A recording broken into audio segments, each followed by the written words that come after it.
আমরা দেখেছি বিগত সময়গুলোতে আমরা সাইন ল্যাঙ্গুয়েজ ব্যবহার করে করে আমাদের কর্মসূচি দিতে হতো, সাইন ল্যাঙ্গুয়েজ। কিন্তু তারা মানে তখন ইন্টেলিজেন্স উইং জেনে যেত এখানে যারা রয়েছেন সবাই হচ্ছে নির্যাতিত নিপীড়িত গত 16 বছর ধরে। আমরা দেখেছি যে কীভাবে হচ্ছে কর্মসূচি দিতে হয়, সাইন ল্যাঙ্গুয়েজ ব্যবহার করতাম যে আগামীকাল ওই জায়গায় কর্মসূচি হবে, আগামীকাল সেই জায়গায় কর্মসূচি হবে, তাও সেটা ইন্টেলিজেন্স উইং জেনে যেত। কিন্তু এখন 2 দিন আগে ফেসবুকে ঘোষণা দিয়েছে সেই জায়গায় ইন্টেলিজেন্স উইংয়ের একটা ইনঅ্যাক্টিভিটি আমরা দেখতে পেয়েছি, যেটাকে আমরা ফেইলিওর হিসেবে আমরা চিহ্নিত করেছি। 2 নম্বর বিষয় সেটা হচ্ছে আমাদের কর্মসূচিটি কী ছিল বা পদক্ষেপটি কী ছিল সেটাকে মিটিগেট করার ক্ষেত্রে আমরা সেখানের প্রতিনিধিদেরকে ডেকে নিয়ে এসে আমরা কথা বলেছি। তারা আমাদেরকে বলেছে তারা হচ্ছে শুধুমাত্র তাদের দাবি দিবে, এই ধরনের মব ক্রিয়েট করবে, এই বিষয়গুলোকে আমরা এড়িয়ে যাওয়ার জন্য আমাদের জায়গা থেকে আমরা সর্বোচ্চ আহ্বান জানিয়েছি। সর্বশেষ বিষয় আমি একটি জিনিস বলতে চাই, সেটা হচ্ছে আমাদের সুশীল সমাজ যারা রয়েছে, আমাদের টকশোজীবী কিছু মানুষ রয়েছে, তাদেরকে আমি একটি বিষয় বলতে চাই যে তাদের একটা দেখেন তাদের একটা বিষয় আছে, তারা আওয়ামী লীগও পছন্দ করে না, তারা ছাত্রলীগে পছন্দ করে না, জামাতও পছন্দ করে না, বিএনপিও পছন্দ করে না, তারা কাউকে পছন্দ করে না।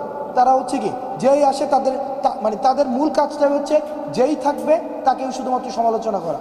যেমন তাদের না আমি বলছি সেটা অবশ্যই, কারণ গণতন্ত্রে এটাই হচ্ছে সৌন্দর্য, কিন্তু ভুল ধরানো এবং অ্যাপ্রিসিয়েট করা দুটার মধ্যে পার্থক্য রয়েছে। আপনি ভুল ধরানোর সাথে সাথে আপনি যতটুকু ভুল ধরাচ্ছেন আপনার অ্যাপ্রিসিয়েশনের ততটুকু উদারতা থাকা উচিত। দেখেন কিছু কিছু টকশোজীবীর মূল কাজটি হচ্ছে সেখানে তারা কাউকে সহ্য করতে পারে না। আমরা বৈষম্যবিরোধী ছাত্র আন্দোলন যদি এই যে কোনো কিছু মিটিগেট করতে যাই তখন তাদের হচ্ছে কথা যে এখন আইনশৃঙ্খলা বাহিনী রয়েছে, আইনশৃঙ্খলা রক্ষাকারী বাহিনী হচ্ছে, এখন তাদের কাজটা কি।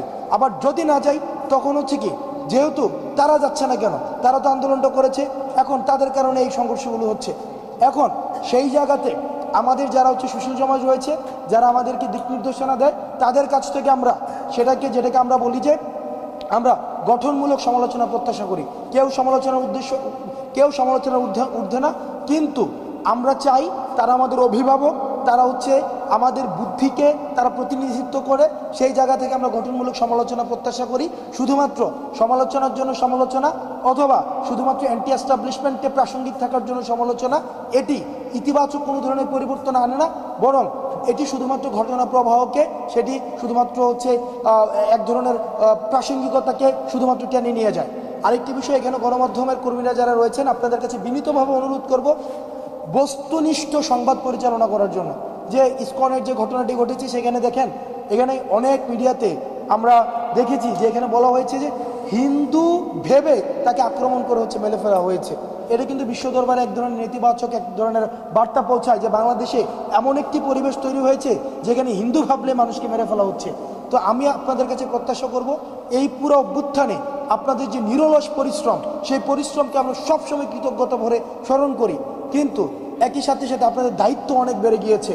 আপনাদের কাছে আমাদের আহ্বান থাকবে যেন বস্তুনিষ্ঠ আপনাদের যেই সংবাদ পরিচালনা করেন, যাতে করে ফ্যাক্টটা উঠে আসে, মানুষ যেন সঠিক তথ্যটা পায় এবং সেই অনুযায়ী যেন তার সিদ্ধান্ত গ্রহণ করতে পারে।